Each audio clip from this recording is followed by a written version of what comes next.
La nieve caía con fuerza, densa, como si el cielo hubiera decidido sepultar esa carretera bajo un manto blanco infinito. Los limpiaparabrisas del todoterreno trabajaban al máximo, con un chirrido rítmico e hipnótico que apartaba la pasta que se acumulaba, pero la visibilidad seguía siendo nula. Sergei Petrov se aferraba al volante con tanta fuerza que la piel de los nudillos se había puesto blanca, tensa hasta el límite, a punto de reventar. En el interior hacía calor, el climatizador estaba a 25 grados, pero le castañeteaban los dientes.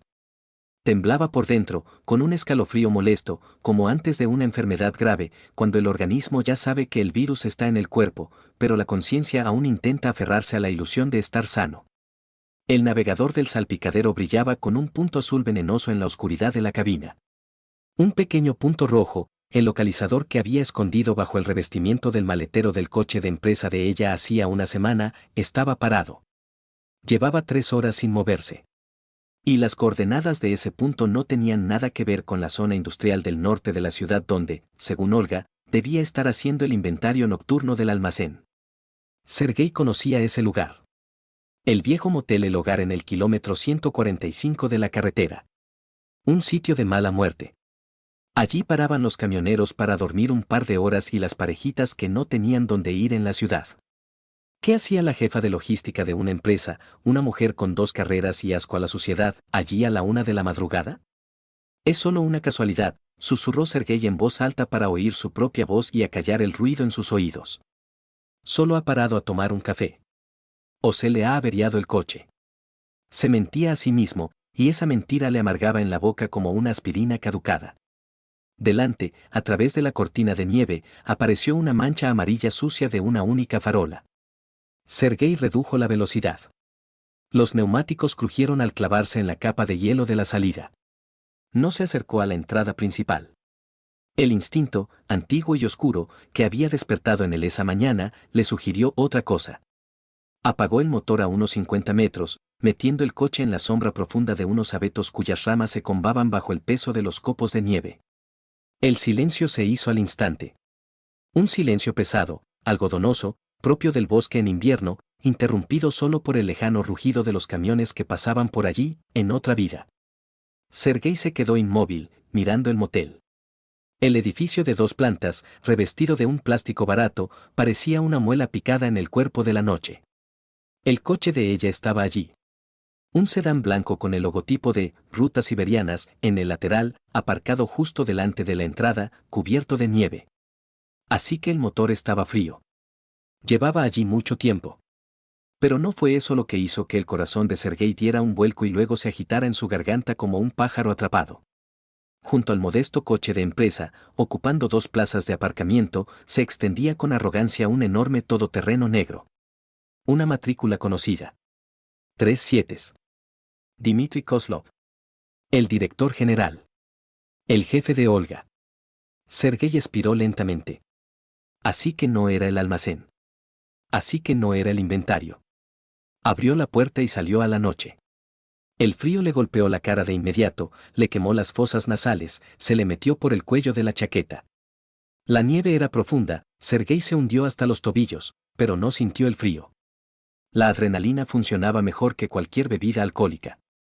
Intentando no hacer ruido, se dirigió hacia el edificio, eligiendo los tramos donde la sombra era más densa.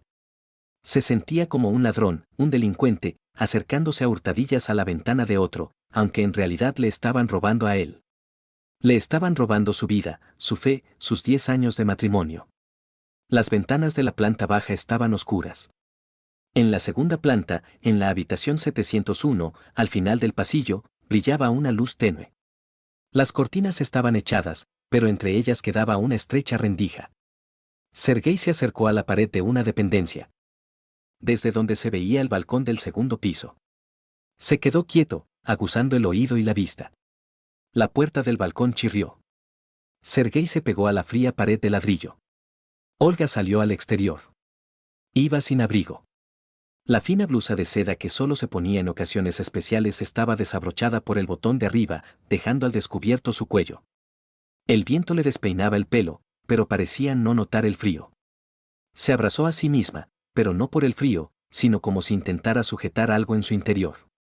En su postura no había compostura profesional. Era la postura de una mujer que acababa de... Sergei cerró los ojos con fuerza. Imágenes, una más terrible que la otra, destellaban en su cabeza. Tras ella, salió al balcón un hombre. Dimitri. Alto, corpulento, con la camisa desabrochada. Se movía con seguridad, como si fuera el dueño del lugar. Se acercó a Olga por detrás, y Sergei vio cómo sus pesadas manos se posaban en su cintura. No de forma amistosa. La atrajo hacia sí, hundiendo la cara en su pelo. Olga no se apartó. Echó la cabeza hacia atrás, apoyando la nuca en su hombro. Ese movimiento era tan natural, tan ensayado durante años, que a Sergei le retorció el estómago un dolor físico. Te arriesgas a todo por su culpa, llegó a oídos de Sergei su voz. El viento se llevaba las palabras, pero en el silencio de la noche se oían con claridad. Si Sergei se entera, será el final. No soportaré un segundo escándalo, Dim. Cállate, la voz de Dimitri era grave, áspera, pero en esa aspereza se oía una cercanía extraña e inquietante. El trato es más importante que tus dramas familiares. Ya casi lo tenemos. Medio año más, Olga. Aguanta. Sergei estaba de pie, temiendo respirar.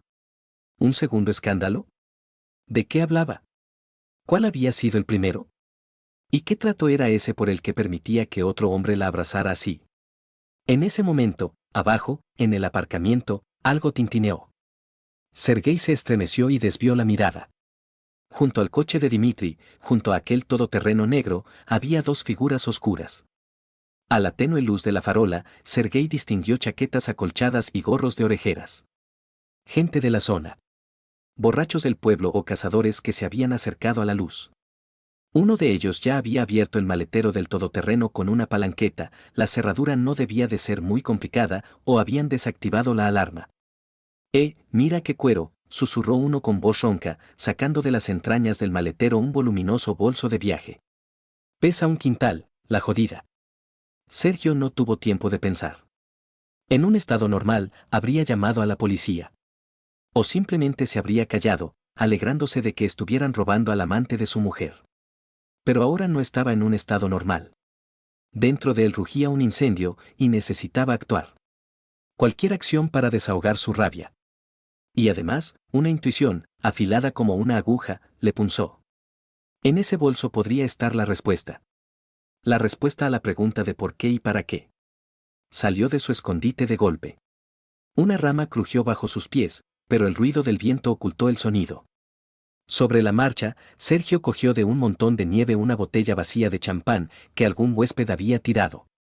El cristal le helaba la palma de la mano incluso a través del guante. Vosotros, apartaos. Bramó. La voz se le quebró en un falsete, pero sonó amenazante. Los asaltantes se sobresaltaron. El que llevaba el bolso vaciló, y el segundo, más delgado y ágil, se giró bruscamente. En su mano brilló débilmente una hoja. ¿Quién eres tú, abuelo? Vete por ahí. Sergio no se detuvo. Se abalanzó sobre ellos como una bala de cañón. No tenía miedo. Solo tenía ganas de pegar. Con un movimiento amplio, golpeó a uno. El golpe fue de refilón, en el gorro, pero fue suficiente. El tipo soltó un quejido, dejó caer el cuchillo y se desplomó en la nieve, agarrándose la cabeza. El segundo, un grandullón con el bolso, rugió y se echó encima de Sergio. Era más pesado, olía a alcohol y sudor. Se desplomaron en la nieve, rodando en una papilla helada. La nieve se le metió a Sergio en la boca, en los ojos. Los dedos del contrario le apretaron la garganta. Te voy a estrangular, urbanita de pacotilla. Jadeó el grandullón. Sergio se asfixiaba. Ante sus ojos aparecieron círculos rojos. Buscaba a tientas en la nieve, intentando encontrar algo. Los dedos tropezaron con algo duro. ¿Una piedra? No, un trozo de hielo. Sergio lo agarró y, con toda la fuerza que le quedaba, golpeó al contrario. El agarre en su garganta se aflojó. El grandullón se ablandó, cayendo de lado. Sergio, tosiendo y escupiendo, se arrastró para salir de debajo de él. Estaba temblando. Miró el bolso, que yacía a un par de metros. Cuero marrón, herrajes dorados. Un objeto que valía más que toda la ropa de los atacantes. Lo agarró. Era pesado. muy pesado. En algún lugar arriba, se oyó un grito. ¿Qué está pasando ahí? La voz de Dimitri. Sergio levantó la cabeza. Dimitri se inclinaba sobre la barandilla, escudriñando la oscuridad. Olga estaba de pie a su lado, con las manos apretadas contra la boca. Huir. Este pensamiento brilló como una única orden en su cerebro. Sergio echó a correr hacia el bosque, apretando el bolso contra su pecho. Los pies resbalaban, los pulmones ardían, pero corría tan rápido como nunca en su vida. ¡Quieto! ¡Pringao! Rugió una voz a su espalda. Dimitri ya corría tras él. Sergio se sumergió en la salvadora sombra de los árboles. Las ramas le azotaban la cara, le arañaban la piel, pero no disminuía el ritmo. Sabía dónde estaba su coche. Sabía que Dimitri, desabrigado y en zapatillas de caza, no llegaría muy lejos en la nieve. Al llegar al coche, Sergio se desplomó literalmente en el asiento. Tiró el bolso en el asiento del copiloto. Le temblaban tanto las manos que necesitó 3 intentos para meter la llave en el contacto. El motor rugió. Sergio metió la marcha atrás, saliendo de su escondite a toda velocidad, giró, rozando un pino con el parachoques, y pisó el acelerador a fondo. Solo cuando el velocímetro marcó 120 y el motel quedó muy atrás, convertido en un punto en el espejo retrovisor, Sergio se permitió reducir la velocidad. Estaba temblando. Le castañeteaban los dientes tan fuerte que parecía que ese sonido llenaba todo el habitáculo. Miró el bolso. Estaba a su lado, siniestro, ajeno. Olía a cuero caro y a colonia de hombre, un olor que ahora reconocería entre 1000. Ese olor flotaba en el aire del habitáculo, desplazando el olor habitual del ambientador de pino. Llegó a la ciudad en piloto automático. Sus pensamientos estaban confusos. ¿Qué hacer? ¿Volver y tirarles el bolso a la cara? ¿Ir a la policía? Pero, ¿qué diría? ¿He robado el bolso al amante de mi mujer y he pegado a 2 vagabundos? Ni hablar. Primero hay que saber qué hay dentro. Aparcó frente a su casa, un típico bloque de pisos en un barrio residencial. Las ventanas de su piso, en el 7º piso, estaban oscuras. Olga aún no había llegado. Claro que no. Ella está allí. Con él. Sergio subió al piso. En el recibidor reinaba el silencio. El reloj de la cocina hacía tic-tac, contando los segundos de una vida destrozada. No se quitó los zapatos. Entró en la cocina, encendió la luz. La brillante lámpara le hirió los ojos. Puso el bolso sobre la mesa. A la luz de la lámpara se veían manchas en la manga de su chaqueta. ¿Pero qué más da? Sí. La cremallera del bolso se abrió con un suave sonido. Sergio miró dentro. Encima había carpetas con documentos. Contratos, albaranes, presupuestos. Todo con los logotipos de Rutas Siberianas y la empresa de Dimitri. Sergio los apartó. Estos son negocios, está claro. Debajo había un manojo de llaves con un llavero en forma de casita de plata. Dimitri tenía un piso en el centro y una casa de campo, Sergio lo sabía por las historias de Olga sobre su rico jefe. Pero las llaves parecían completamente nuevas. Aún más abajo, un sobre grueso de papel craft. Sin sellar. Sergio lo sacó. Volcó el contenido sobre la mesa. Tickets. Muchos tickets. Restaurantes. Metropol, Venecia, junto a la chimenea. Las fechas, de los últimos 6 meses. Cantidades con las que se puede vivir un mes. Y en todas partes, en la casilla, número de comensales, figuraba el número 2. Más tickets. De hoteles. El mismo motel, acogedor. Habían estado allí el mes pasado. Y hace 2 meses. El día que Olga supuestamente fue a casa de su madre a pasar la noche. Para ayudar con las conservas. Sergio sintió que se le hacía un nudo en la garganta. El estómago se le encogió. Y lo último. Una fotografía. Una foto normal de 10 por 15, brillante, un poco arrugada por los bordes. Sergio la cogió en sus manos. En la foto hacía un día soleado. Un prado verde, como solo hay en los parques privados caros. En un columpio estaba sentada una niña. De unos 5 o 6 años. Con un vestido rosa, con lazos blancos en el pelo rubio. Se reía, mirando al objetivo. Sergio acercó la foto a sus ojos, entornándolos. Algo en la cara de la niña le resultaba dolorosamente familiar. Ese corte de ojos. Ligeramente rasgados, con las comisuras exteriores caídas. Y el color. Incluso en la foto se veía, gris verdoso, con motas. Esos ojos solo los tenía una persona en el mundo. Olga. El mundo se tambaleó. Sergei se agarró al borde de la mesa para no caerse de la silla. No podía ser una niña cualquiera. El parecido no era simplemente fuerte, era absoluto. El mismo óvalo facial, el mismo hoyuelo en la barbilla cuando sonreía. Dio la vuelta a la foto. En el reverso, con la letra enérgica de Dimitri, estaba escrito, Masa, 5 años. Sanatorio Solnisco. La fecha de la foto estaba en la esquina. El año pasado. Sergei empezó a calcular mentalmente. Hace 5 años. Olga y él ya llevaban 5 años casados. Vivían juntos. ¿Cómo? ¿Cómo pudo hacerlo? La memoria le sirvió un recuerdo. Hace 6 años. Olga se fue a un largo viaje de negocios a Ekaterimburgo. Para abrir una nueva sucursal. Estuvo fuera 8 meses.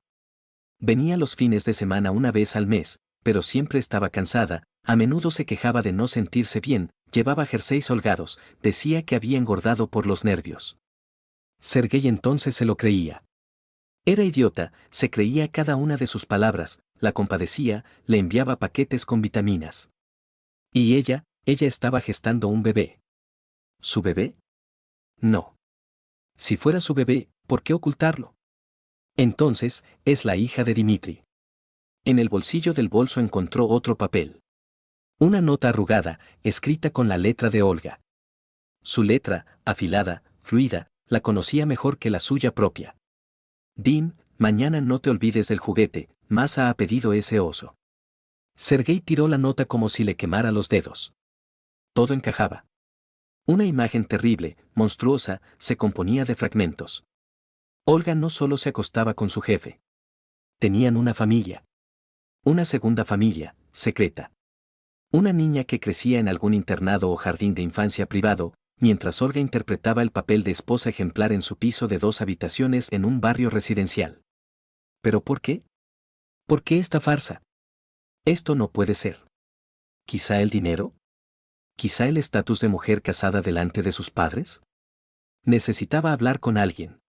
De lo contrario, la cabeza le iba a explotar. Cogió el teléfono. Las manos no le obedecían, la pantalla se volvía borrosa ante sus ojos. Marcó el número de Mijail Sokolov. Su viejo amigo del ejército, que después de una contusión se había retirado de los órganos y había abierto una agencia de detectives privados. Misa es un cínico, Misa lo entenderá todo. Sokolov, la voz de su amigo era enérgica, a pesar de la hora. Sergei intentó hablar, pero la voz se le quebró en un ronquido. Se aclaró la garganta. Soy yo. Olga. He encontrado. He robado el bolso de Kozlov. Vale, más despacio. ¿Qué has hecho? El tono de Mijail cambió al instante. Se volvió duro, concentrado. ¿Dónde estás? Pues en casa. En el bolso hay recibos. Y una foto de una niña, Miss. Una niña. Es una copia de Olga. Y una nota suya. Se hizo el silencio en el teléfono. ¿Has bebido algo hoy? No. Estoy sobrio como una cuba. Estuve allí, en el motel. Los vi. Ellos, son como una familia, Misa. Vale. Escúchame atentamente, Petro. Cálmate. Respira. Esconde el bolso. Ahora mismo. En algún sitio donde Olga no lo encuentre. En el altillo, en las herramientas, en la ventilación, me da igual. Y quédate callado. ¿Va a venir pronto? No lo sé. Posiblemente. Cuando venga, tienes que ser Oscar Wilde y Stanislavski en la misma persona. Ni una palabra sobre el bolso. Ni una palabra sobre el motel. Estabas en casa. Durmiendo, viendo la tele. ¿Entendido? Si ahora montas un escándalo, ella destruirá las pruebas y Kozlov te meterá en la cárcel por robo y agresión. ¿Me has entendido, Sergei? Necesitamos pruebas de hierro, no tus histerias. Mañana por la mañana vente a verme con toda esa morralla. Sergei colgó. Mijaíl tenía razón. Las emociones son el enemigo. El cálculo frío es el amigo. Se levantó, sintiendo cómo se le doblaban las piernas. Cogió el bolso. Metió todo de nuevo. Cerró la cremallera. ¿Dónde? El altillo del pasillo. Allí están los viejos esquíes y una caja de herramientas. Olga no ha mirado allí en años. Arrastró la escalera de tijera, metió el pesado bolso en lo más profundo, detrás de las cajas con los zapatos de invierno. Cerró la puerta. El polvo se le metió en la nariz, estornudó. Se miró en el espejo. La cara gris, los ojos rojos, enloquecidos. En la chaqueta había manchas. Se desnudó rápidamente, arrugó la ropa y la metió en la lavadora. Puso el programa más rápido. El ruido del agua calmó un poco los nervios. Fue a la cocina, se sirvió un vaso de agua. La mano le temblaba, el agua se derramó sobre la mesa. Limpió el charco con la manga de la camiseta. Clic. El sonido de la cerradura de la puerta de entrada abriéndose sonó como un disparo. Sergei se quedó paralizado. El corazón, al parecer, se detuvo, y luego latió con doble fuerza en algún lugar de la garganta. La puerta se abrió. Olga entró en el pasillo. Parecía normal. Demasiado normal para una persona que hacía 2 horas estaba en una blusa en el balcón del motel con su amante. Llevaba un abrigo de piel, en la cabeza, un pañuelo mullido. Las mejillas rosadas por el frío. Se sacudió la nieve de los hombros, sonrió a su reflejo en el espejo. Sergei, ¿no estás durmiendo? Gritó ella con voz sonora. Esa voz. La voz familiar, amada, que ahora sonaba como el chirrido del metal sobre el cristal. Sergei respiró hondo, tratando de expandir los pulmones contraídos por el espasmo. No, respondió. La voz sonó apagada, extraña. Estoy tomando té. Olga entró en la cocina. Traía consigo el olor del frío y, ese mismo olor. Un rastro apenas perceptible de perfume masculino, mezclado con el olor del interior de un coche caro. No su Logan, de empresa. Uf, vaya tiempo, se estremeció ella teatralmente, acercándose al radiador. En el almacén hace un frío que pela, la calefacción se ha estropeado. Hemos tenido que sentarnos con chaquetas para redactar los informes. Imagínate, el encargado del almacén ha vuelto a equivocarse con los albaranes, hemos estado 3 horas buscando un lote de azulejos. Mentía. Mentía con facilidad, con inspiración, mirándole directamente a los ojos. Sergei miraba sus labios, que se movían, pronunciaban palabras, y solo veía una cosa. Como esos labios besaban a otro. ¿Cansada? Preguntó él. Tenía que preguntar algo. Fatal, se acercó a él por detrás, le abrazó por los hombros. Sus palmas estaban frías. No siento los pies. ¿Me haces un té con limón? Apoyó la mejilla en su coronilla. Estás como tenso, susurró ella. ¿Qué pasa? ¿Problemas en el trabajo? Sergei se obligó a no apartarse. Le costó un esfuerzo titánico. Cada célula del cuerpo gritaba. Apártala. Está sucia. Pero él se quedó inmóvil, mirando la negra oscuridad de la ventana. Sí, soltó. El código no compila. Hay un error en alguna parte, y no puedo encontrarlo. Pobre mi programador, le besó en el pelo. No pasa nada, mañana lo encontrarás. El sueño es el mejor consejero. Ella se apartó y dejó caer el bolso sobre la mesa. El bolso cayó de lado, entreabierto. Sergei entornó los ojos. Dentro, entre la barra de labios, las llaves y el teléfono, había un paquete de cigarrillos. Finos, de mujer, con mentol. ¿Has estado fumando? Preguntó. Olga había dejado de fumar hacía 3 años, cuando empezaron a planear tener un hijo. Pero sin éxito. Ella se quedó paralizada un segundo. La espalda se tensó. Pero enseguida se relajó. Ah, ¿esto? Dijo, restándole importancia con un gesto. Son de Lena, la contable. Se los dejó olvidados en mi coche cuando la llevé al metro. Ya conoces a Lena, siempre lo pierde todo. Otra mentira. Ligera, cotidiana, ensayada. Su teléfono. que estaba junto a los cigarrillos, se encendió de repente.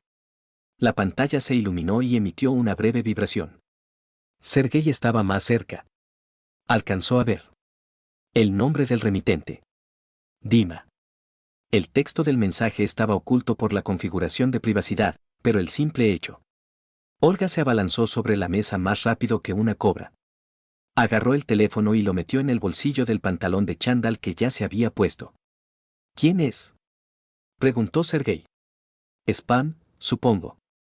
O un mensaje de protección civil sobre la ventisca, bostezó falsamente. Ya está, me voy a duchar y a dormir. Se me cierran los ojos.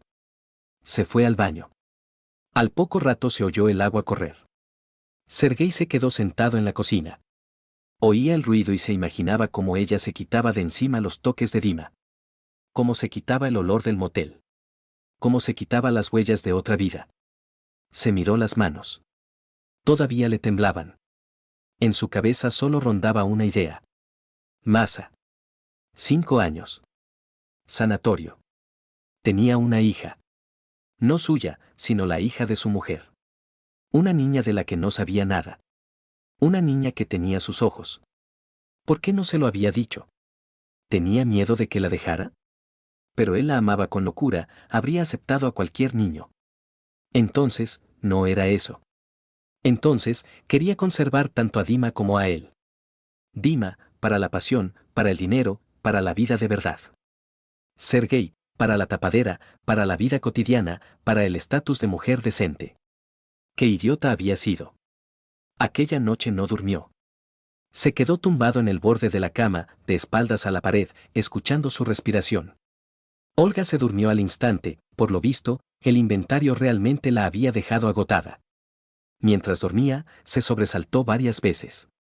Y al amanecer, cuando la luz grisácea empezó a filtrarse por las cortinas, susurró en voz baja, casi inaudible, en la almohada.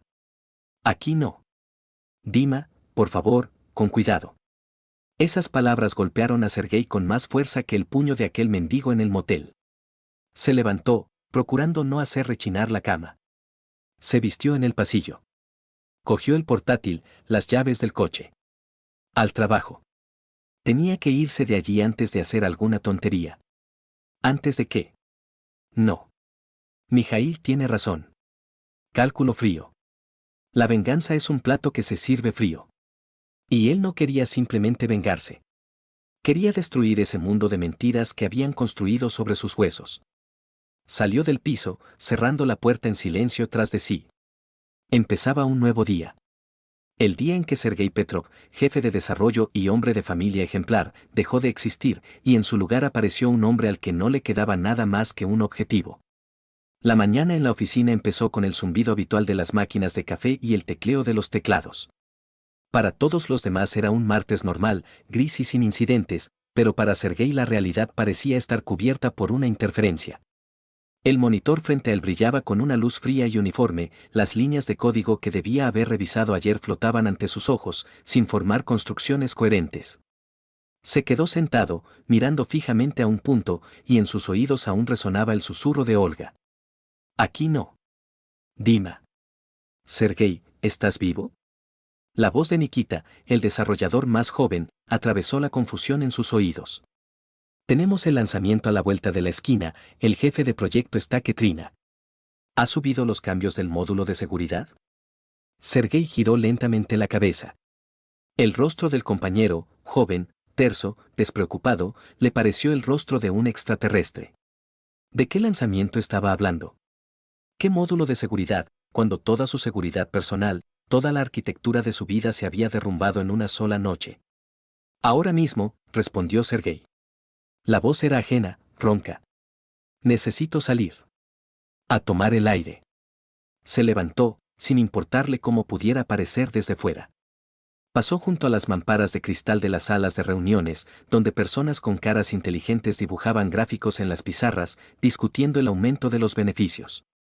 Le entraron ganas de reírse en sus caras. Beneficios. Carrera. Éxito. Todo eso era una tontería, una nimiedad en comparación con el hecho de que la persona con la que compartes la cama lleva años viviendo una doble vida. En la sala de fumadores de la escalera de incendios hacía frío y olía a humo. Sergei apoyó la frente en el cristal helado. Abajo, en la niebla gris, se arrastraban los coches. Entre ellos, tal vez, iba a ella. A su trabajo. O a verle. El teléfono en su bolsillo vibró. No era una llamada, sino un mensaje. Mijail. He pasado la foto por el sistema de reconocimiento facial.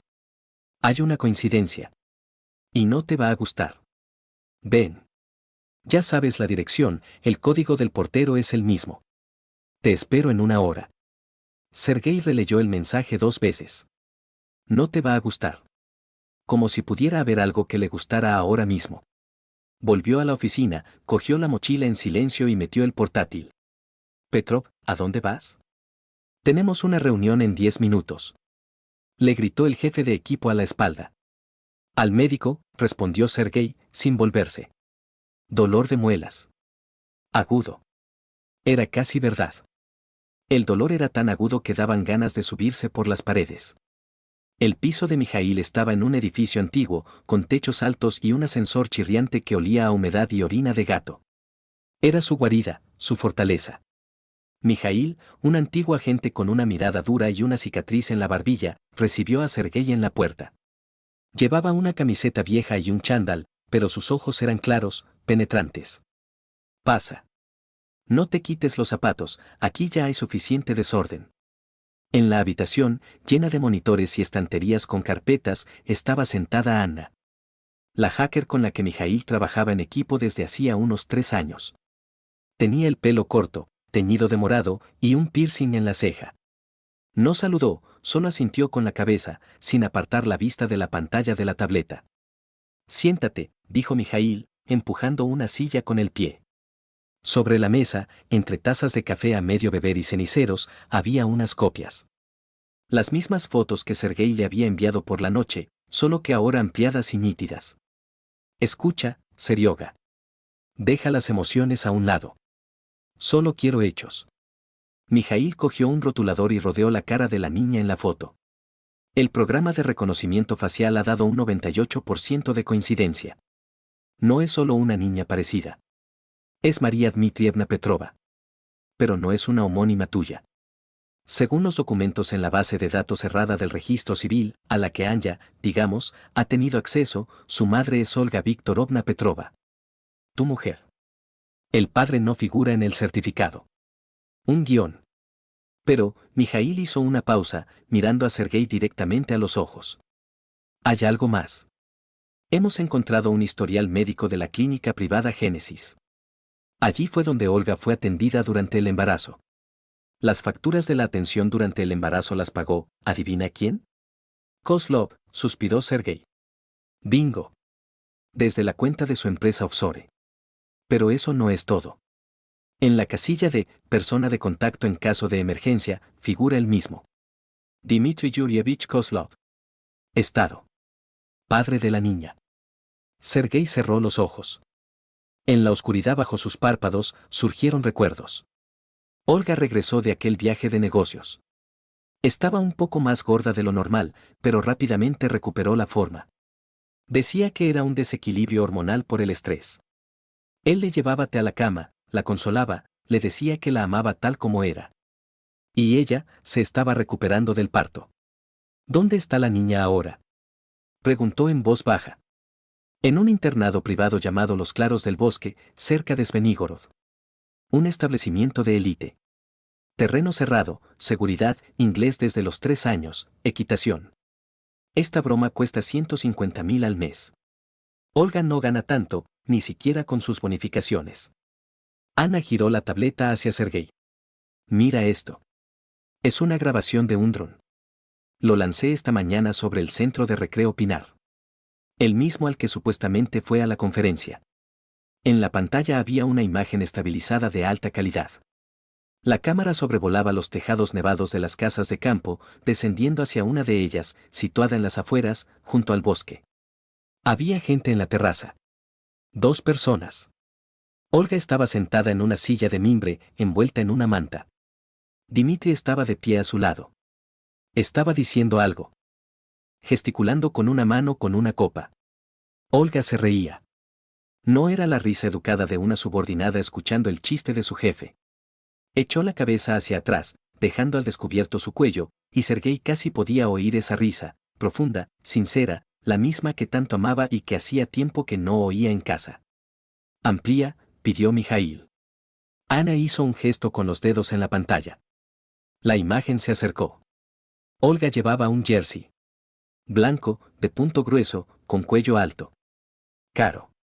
Cachemira. ¿Le compraste tú eso? Preguntó Mijaíl. Sergei negó con la cabeza. No. Nunca he visto ese jersey. Ya lo creo. Es de una colección de una marca italiana, cuesta como tu sueldo de medio año. Incluso se ve la etiqueta, si te fijas bien. Es nuevo. Un regalo, seguramente. Sergei miraba la pantalla, como hipnotizado. Era peor de lo que imaginaba. Era una crónica de la felicidad ajena. Parecían, en armonía. Como una pareja que ha vivido junta durante muchos años, que se entiende con solo una mirada, que tiene chistes y secretos en común. No se escondían. Allí, tras la alta valla de la base de élite, eran libres. Eran ellos mismos. Y con él, Olga llevaba una máscara. Durante 10 años llevó una máscara, quitándosela solo allí.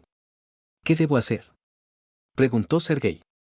La pregunta quedó suspendida en el aire cargado de humo. ¿Legalmente?, repuso Mijaíl. Por ahora, nada.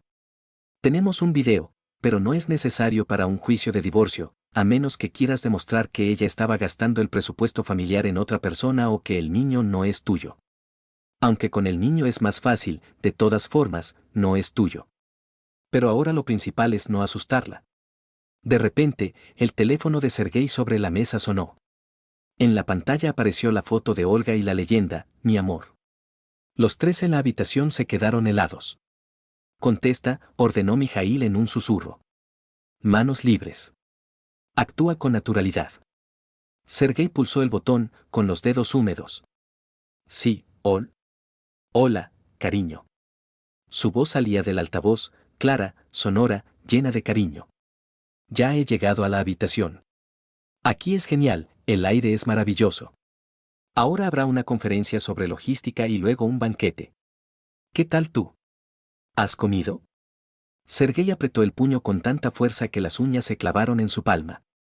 Miró la pantalla de la tableta de Ana. El video iba con un retraso de un par de segundos. Ahí está Olga en la pantalla, llevándose el teléfono a la oreja. Dimitri, de pie a su lado, se inclina hacia ella y le susurra algo directamente al otro oído. Olga se ríe entre dientes, apartándolo, pero no se aleja.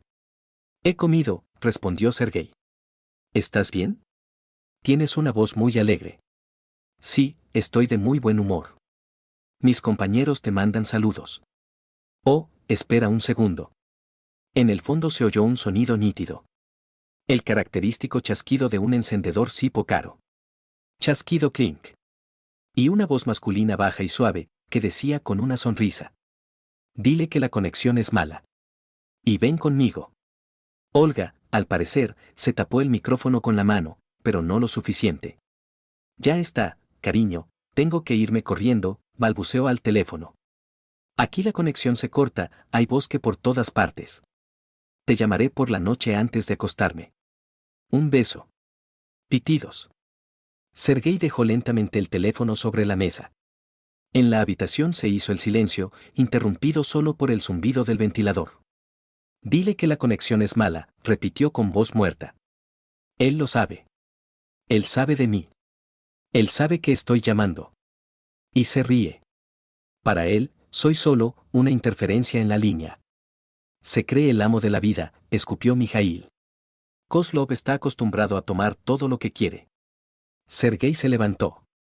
La silla salió despedida hacia atrás con un estruendo. Voy a ir allí. Quieto. Mijaíl se levantó de un salto, bloqueándole el paso. ¿A dónde vas a ir? ¿A partirle la cara?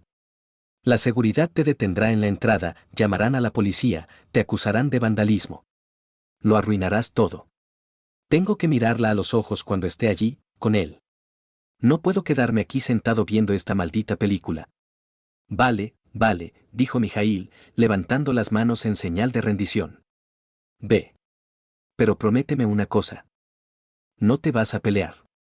Solo vas a mirar. ¿Te aseguras? Y te vas. Necesitamos sangre fría, Sergei. Si ahora pierdes los nervios, perderás. Te pondrán de psicópata, de celoso, y no verás ni justicia ni verdad. Lo prometo, gruñó Sergei, cogiendo la chaqueta. El trayecto hasta Sosnovyï Bor duró 2 horas. Sergei conducía a toda velocidad, adelantando camiones, levantando nubes de polvo de nieve.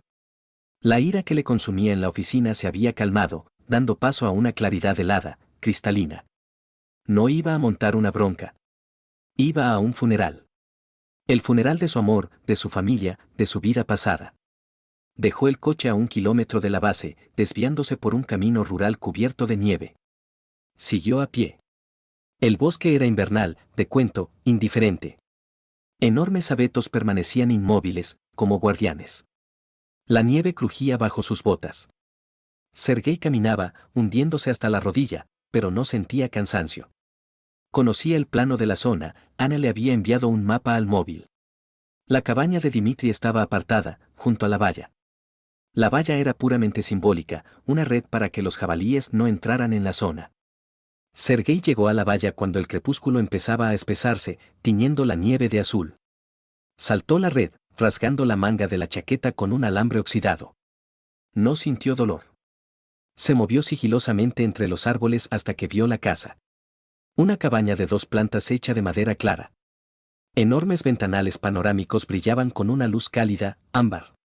Era una casa acogedora, lujosa, creada para la felicidad. Sergei se acercó, escondiéndose tras el tronco de un viejo pino. Hasta la ventana del salón había unos 20 metros. Las cortinas no estaban echadas. ¿Para qué esconderse allí, en medio de la nada, donde solo hay ardillas y pájaros? Dentro ardía una chimenea. En el suelo, sobre una alfombra mullida, estaban sentados 2 personas. Olga y Dimitri. Jugaban al backgammon. Simplemente jugaban a un juego de mesa. Al lado había una botella de vino y un plato con fruta. Olga dijo algo, tirando los dados, y se echó a reír, golpeando a Dimitri en la mano. Él le cogió la palma, le besó los dedos, uno por uno, lentamente, con una ternura que a Sergei le cortó la respiración. Era peor que si los hubiera pillado en la cama. La cercanía es fisiología. Se puede explicar con pasión, alcohol, un error. Pero esto. La forma en que él la miraba. La forma en que ella lo miraba a él. La forma en que estaban sentados, relajados, como en casa, como personas que se conocen desde hace 1000 años. No era un lío. Era una familia. Una familia de verdad. Y Sergei, durante todos estos años, había sido solo el vecino de piso. El hombre que pagaba las facturas, arreglaba los grifos, llevaba a su madre a la dacha, mientras ella vivía su verdadera vida allí, con ese hombre. Dimitri se levantó, se acercó al tocadiscos que había en la esquina. Puso la aguja. Sergei no oía la música, pero vio cómo Olga se levantaba y empezaban a bailar. Lentamente, apenas balanceándose. Ella apoyó la cabeza en su hombro, cerró los ojos. Su rostro estaba tranquilo, sereno. El rostro de una mujer que está donde debe estar. Sergei se deslizó por el tronco del árbol hasta caer en la nieve. Estaba sentado en un montículo de nieve, mirando esa ventana iluminada, como un perro callejero mira el escaparate de una carnicería. Tenía ganas de aullar. Pero se quedó callado. Las lágrimas, calientes y amargas, corrían por sus mejillas, congelándose con el viento, pero no se las secaba. El teléfono en su bolsillo vibró brevemente, era Misa enviándole mensajes, comprobando si había hecho alguna tontería. Me voy, tecleó Sergei con los dedos entumecidos. Lo he visto todo. El camino de vuelta fue como en una niebla. No recordaba cómo había llegado al coche, cómo había conducido hasta la ciudad. En su cabeza daba vueltas la misma imagen, ellos bailando junto a la chimenea. Llegó a casa a medianoche. El piso le recibió con vacío y silencio. No encendió la luz. Entró en el dormitorio, se desplomó en la cama vestido y se hundió en un sueño pesado, pegajoso, sin sueños. El domingo pasó en la niebla. Olga regresó por la noche. Hola. Entró en el piso como un torbellino, trayendo consigo el olor a escarcha y a casa ajena. ¡Qué atasco a la entrada! Todos vuelven de las dachas. Le dio un beso a Sergei en la mejilla. Él estaba sentado en el sofá con un libro que no leía. Las páginas no se habían movido en una hora. ¿Qué tal la conferencia?, preguntó él. Ay, productiva. Hemos firmado un acuerdo preliminar. Oye, se nos ha ocurrido una broma en el trabajo, empezó a desvestirse, quitándose las botas sobre la marcha. Se acerca el Día de los Inocentes. Queremos gastarle una broma al jefe. Como si hubiera llegado la inspección fiscal. ¿Me ayudas a preparar una orden falsa? Tú sabes usar Photoshop. Te ayudaré, dijo Sergei. Por supuesto. Ella fue a la cocina, canturreando algo entre dientes. Sergei la miraba a la espalda. Se comportaba con tanta naturalidad, con tanta despreocupación. Gaslighting de alto nivel. Si no hubiera visto el baile de ayer, se lo habría creído. Estaba borrando los límites de la realidad, haciéndole dudar de su propia cordura. No pasa nada, pensó Sergei. Pronto será el Día de los Inocentes. Habrá broma. Pero no para el jefe. Al día siguiente estaba prevista una comida en casa de los padres de Olga. Una tradición que no se podía romper. Sergei se puso una camisa limpia, tratando de tener un aspecto normal. El piso de Víctor Ivanovich y Tamara Petrovna era un museo del estilo de vida soviético, alfombras en las paredes, cristales en el aparador, olor a albóndigas fritas y valeriana. La conversación en la mesa era difícil. Víctor Ivanovich, un hombre corpulento con la mirada dura de un antiguo jefe de taller, removía el puré con el tenedor con el ceño fruncido. Últimamente, Olga, viajas mucho por trabajo, gruñó, sin mirar a su hija. Y siempre con los jefes. Olga se quedó helada con el tenedor en la boca. Papá, es el trabajo. La logística requiere presencia sobre el terreno. Logística, imitó el padre. He oído hablar de vuestra logística. Los hombres en los garajes dicen que la empresa de Kozlov se está yendo a pique. Se retrasan los sueldos. Y él se va de vacaciones. ¿Y tú con él? Sergei se tensó. ¿Sabía algo el padre? ¿O simplemente se quejaba como un viejo? Tamara Petrovna, una mujer pequeña y agitada, le sirvió apresuradamente más albóndigas a Sergei. Vitia, ya basta. Deja que los niños coman. Olenka está haciendo carrera, hay que estar orgullosos. Mira qué abrigo se ha comprado, botas italianas. En la fábrica no se gana eso. Se inclinó hacia su hija, arreglándole el cuello, y Sergei, que estaba sentado al lado, escuchó un susurro suave, destinado solo a los oídos de Olga. Ten cuidado, hija. La gente tiene ojos. Y Sergei no es ciego. Has cambiado. Te brillan los ojos de una forma que no es familiar. Ten cuidado, no te quemes. Tu padre sospecha que ese dinero no es fruto del trabajo. Olga sacudió el hombro, apartando la mano de su madre. Mamá, no empieces. Todo está bajo control. Sergei sintió como un trozo de carne picada se le atascaba en la garganta. ¿Lo sabían? ¿O lo sospechaban? Veían los regalos caros, veían cómo su hija se ponía más guapa mientras su yerno se mataba a trabajar delante de la pantalla. Y se callaban. Porque les venía bien. Olga era su sustento, su orgullo, su billete a una vejez cómoda. Y con el dinero de quien se pagaba ese billete, si de Kozlov o de Sergei, les daba, en el fondo, igual. Lo importante era que no hubiera escándalo. La hipocresía se respiraba en el aire, espesa como un puré. El teléfono de Sergei sonó, salvándole de la necesidad de mantener la conversación. Un número desconocido. Pidió disculpas y salió al pasillo. Sí. ¿Sergei Petrov? La voz al otro lado del teléfono era masculina, autoritaria, segura. Soy Pavel Morozov. El dueño de la empresa de logística Transcargo. Sergei conocía ese apellido. El principal competidor de Kozlov. Un tiburón de los negocios que llevaba tiempo intentando engullir la empresa de Dmitri. Le escucho. Necesitamos reunirnos. Hoy. El asunto concierne a su esposa y a mi negocio. Y, me temo, también a su seguridad personal. ¿Dónde? Preguntó Sergei, conciso. En la cafetería de la esquina de la avenida Lenin y la calle Sovietskaya. En 1 hora. No llegue tarde. Sergei volvió a la habitación. Una llamada urgente, dijo, intentando no mirar a Olga. Se ha caído el servidor. Tengo que irme. ¿En domingo?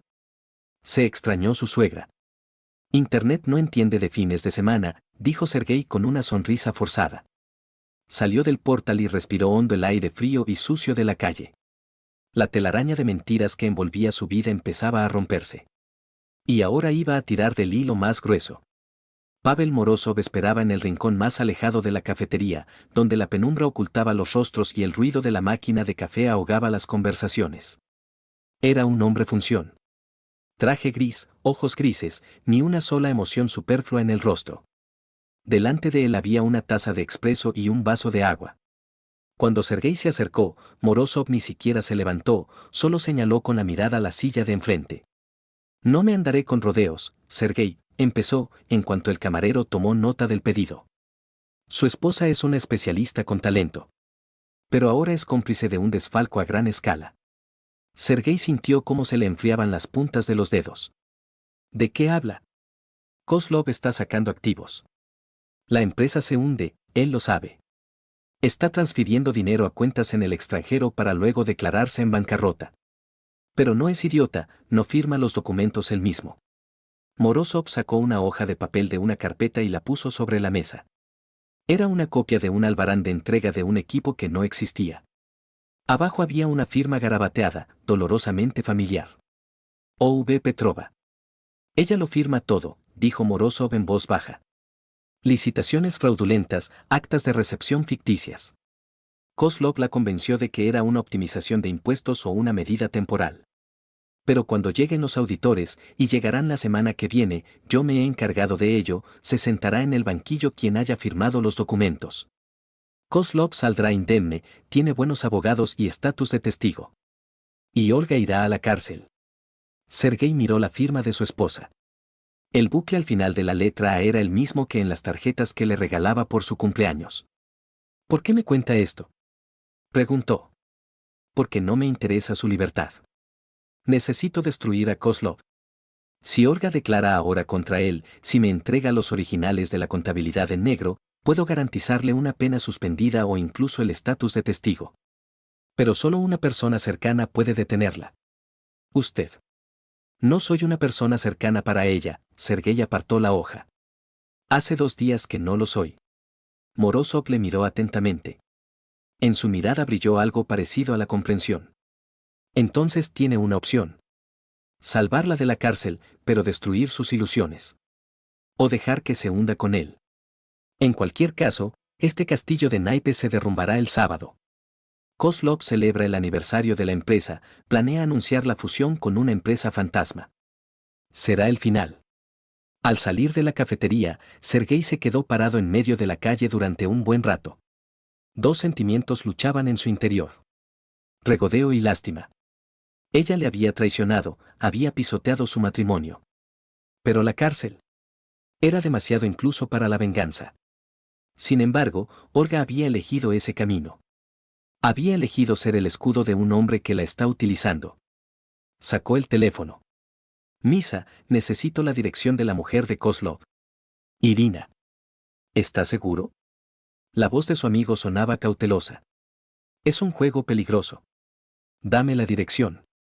No voy a jugar. Solo voy a enseñarle las cartas. El complejo residencial de lujo Borde Plata era una ciudad dentro de una ciudad. Seguridad, barreras, mármol en los portales. Sergei pasó el control diciendo que era un mensajero con documentos para Irina Vladimirovna en persona. El conserje, acostumbrado al flujo interminable de papeles, le dejó pasar. La puerta la abrió una mujer que parecía un jarrón caro. Guapa, fría y vacía. Irina Kozlova llevaba una bata de seda, con una copa de vino blanco en la mano, aunque solo eran las 4 de la tarde. ¿Quién es usted?, examinó a Sergei con una mirada en la que se leía desprecio por su chaqueta mojada y sus zapatos baratos. Soy el marido de la mujer con la que su marido se acuesta desde hace 6 años, dijo Sergei. Sin más. Irina no se sorprendió. Solo suspiró con cansancio y bebió un sorbo de vino. ¿Otro más? Mire, si necesita dinero por su silencio, diríjase a su secretaria. No me dedico a la caridad para cornudos. Empezó a cerrar la puerta. Tienen una hija, dijo Sergei. La puerta se detuvo. ¿Qué? La voz de Irina tembló. Una niña. Masa. Tiene 5 años. Vive en un internado cerca de Svenigorod. Dimitri lo paga de sus cuentas personales. Irina abrió la puerta de par en par. Su rostro, que hacía un minuto era una máscara de aburrimiento, ahora estaba blanco como las calorías. Pase, por favor. En la enorme sala de estar, amueblada con muebles en los que daba miedo sentarse, Sergei extendió todo sobre la mesa de cristal. Las fotos del dron. Los cheques. El certificado de nacimiento de Masa. Los informes de la clínica. Irina cogía cada documento con 2 dedos, como si fuera contagioso. No decía nada. El silencio en el apartamento era tan denso que se oía el tic-tac del reloj en la habitación contigua. Masa, susurró, mirando la foto de la niña. Él me decía que era la hija de un amigo fallecido. Que solo estaba ayudando a la viuda. Yo me lo creía. Incluso les enviaba juguetes para Navidad. Levantó la vista hacia Sergei. No tenía lágrimas en los ojos. Tenía hielo. Hielo capaz de cortar el acero. Así que, todos estos años, mientras yo me sometía a tratamientos de fertilidad, mientras pasábamos por 5 ciclos de fecundación in vitro, él ya tenía una hija. Y una esposa de repuesto. Se levantó y se acercó a la ventana. Tras el cristal brillaba la ciudad nocturna, la ciudad que pertenecía a su marido. Por ahora. ¿Sabe que tenemos un acuerdo prenupcial? Preguntó, sin volverse. Muy estricto. Mi padre insistió. En caso de infidelidad probada que conlleve el nacimiento de hijos fuera del matrimonio o amenace la reputación de la familia, Dimitri lo pierde todo. Negocios, propiedades, cuentas. Se queda con lo que tenía cuando vino a mí hace 12 años. Con una maleta de calcetines y calzoncillos. Se giró bruscamente. El sábado tienen una fiesta de empresa en el Gran Hotel, ¿verdad? Sí, asintió Sergei. Olga les dijo a sus padres que era un banquete para celebrar el éxito de la empresa. Perfecto, los labios de Irina se curvaron en una sonrisa que a Sergei le dio escalofríos. Les daremos un banquete. Invitaré a los padres de su esposa. Personalmente. Les diré que la empresa quiere premiar a su hija en presencia de la familia. Iremos todos juntos. Y allí. El sábado llegó inexorablemente, como el día de una ejecución. Sergei se puso su único traje bueno. La corbata le ahogaba, el cuello le rozaba el cuello. Se sentía como un verdugo preparándose para bajar el hacha. En el vestíbulo del Gran Hotel sonaba música suave, olía a perfumes caros y flores frescas. Víctor Ivanovich y Tamara Petrovna estaban de pie junto a la fuente, vestidos con sus mejores galas, y parecían desconcertados, pero orgullosos. La madre de Olga jugueteaba con el asa del bolso, el padre se ajustaba las medallas en la chaqueta, se las había puesto con motivo del premio a su hija. Sergei. Víctor Ivanovich se alegró de ver una cara conocida. ¿Y dónde está Olenka? Nos dijeron que era una sorpresa. Sí, una sorpresa, respondió Sergei. Irina apareció a su lado. Llevaba un vestido negro, sobrio y elegante, como un marco de luto. Buenas noches. Soy Irina Vladimirovna, la esposa de Dmitri Yurievich. Síganme, por favor. La parte solemne será en la suite, en un círculo íntimo. El ascensor subía silenciosamente. Las paredes de espejo reflejaban 5 figuras. Sergei veía cómo a Irina le palpitaba una vena en la sien. Como Tamara Petrovna sonreía a su reflejo, anticipando el triunfo de su hija. No sabían que iban camino del patíbulo. 7ª planta. Un largo pasillo cubierto de una suave alfombra que absorbía los pasos. Habitación 715. Sergei sacó del bolsillo una tarjeta magnética duplicada. Ana la había hecho la noche anterior, pirateando el sistema del hotel. La tecnología de Mijail funcionaba a la perfección. Silencio, susurró Irina. Asintió a Sergei. La luz verde de la cerradura parpadeó. El clic del mecanismo sonó como un disparo. Sergei apretó el pomo y abrió la puerta de golpe. En la habitación brillaba la tenue luz de las lámparas de pie. En la mesa, una cubitera con champán, fruta, pétalos de rosa esparcidos. La clásica ordinariez de un nido de amor.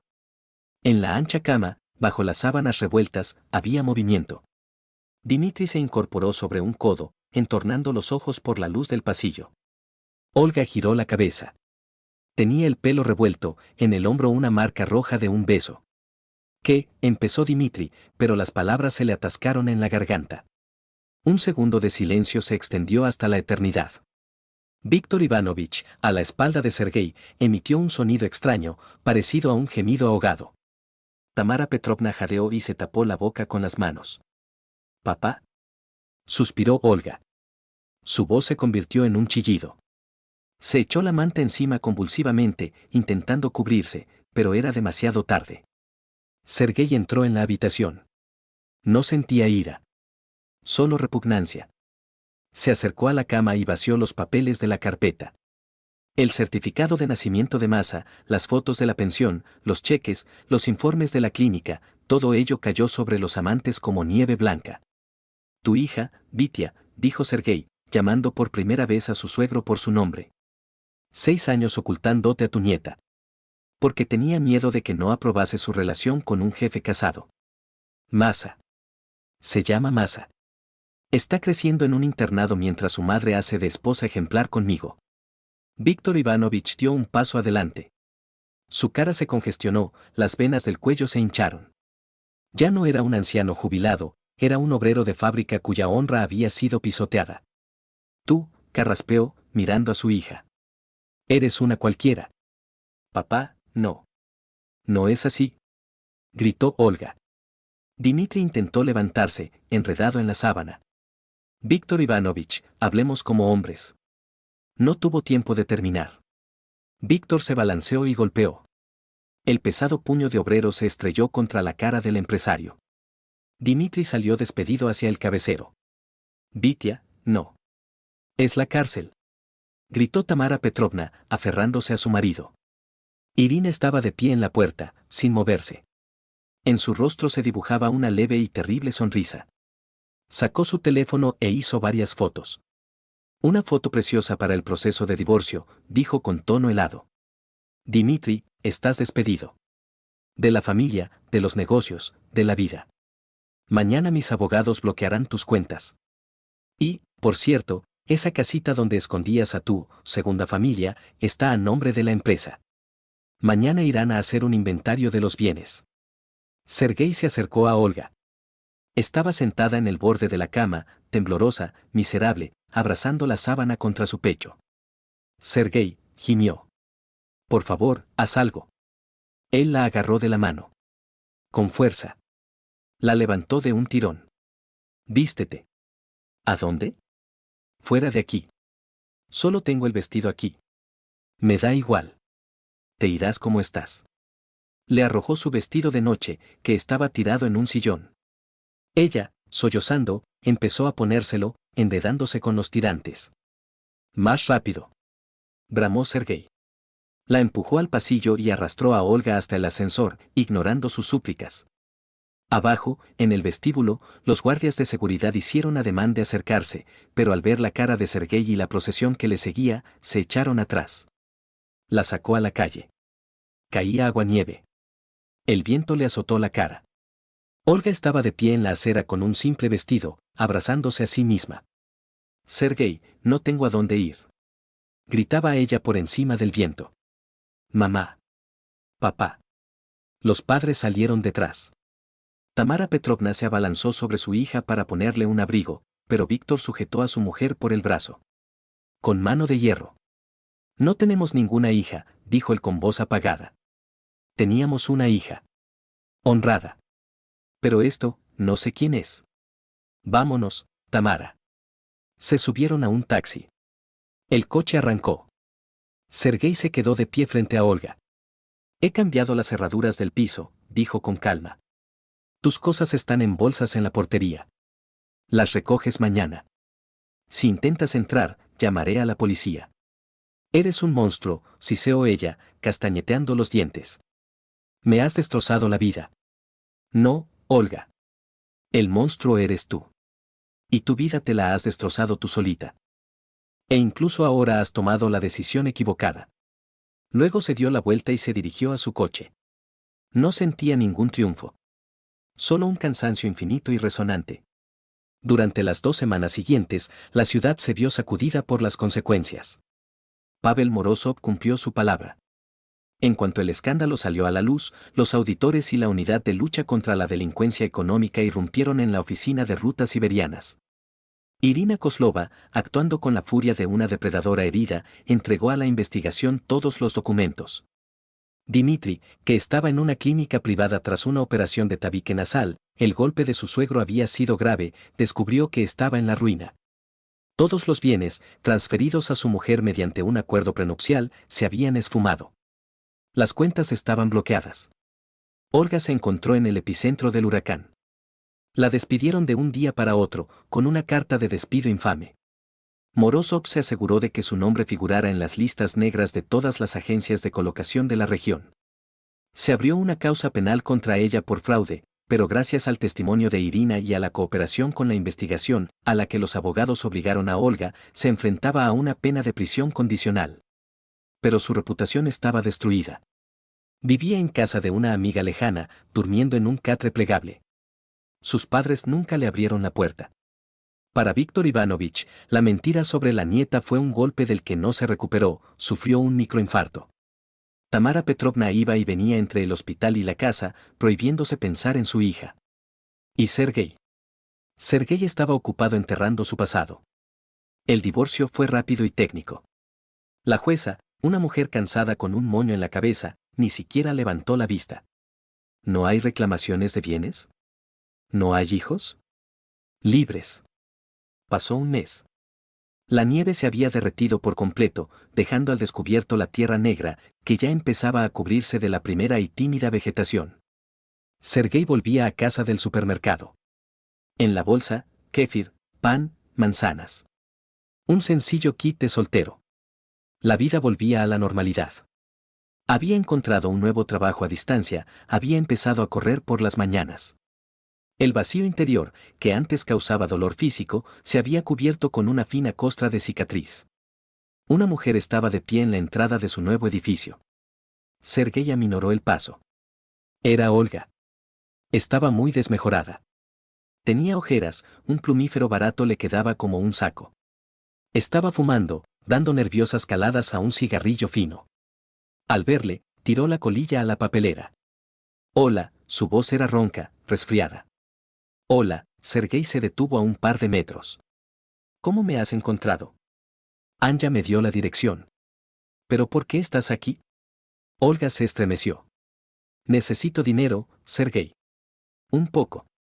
Amasa, he tenido que sacarla de la residencia. No tengo con qué pagar. Dima, es un indigente, no tiene nada, vive con su madre en un piso de una habitación. Y Masa está conmigo, en una habitación alquilada en un piso compartido. Necesita medicinas, está resfriada. Levantó la vista hacia él. Esos mismos ojos. Pero ahora no había magia en ellos. Solo miedo y un patético intento de manipulación. Ayúdanos. Por el pasado. Éramos una familia. No éramos una familia, Olga, dijo Sergei con voz firme. Yo era un decorado. Y tu familia son Dmitri y Masa. Ve a él. Que venda su reloj, su coche, un riñón, me da igual. Es tu elección. No puede ser tan cruel. Gritó ella, y en su voz se oyeron las familiares notas histéricas. Mi hija está enferma. Tu hija es la que está enferma. Lo siento, tengo prisa. La rodeó y acercó la llave al portero automático. La puerta emitió un pitido al abrirse. ¿Qué te den? Le gritó a la espalda. ¿Quién te va a querer, imbécil? Te morirás solo. Sergei entró en el edificio.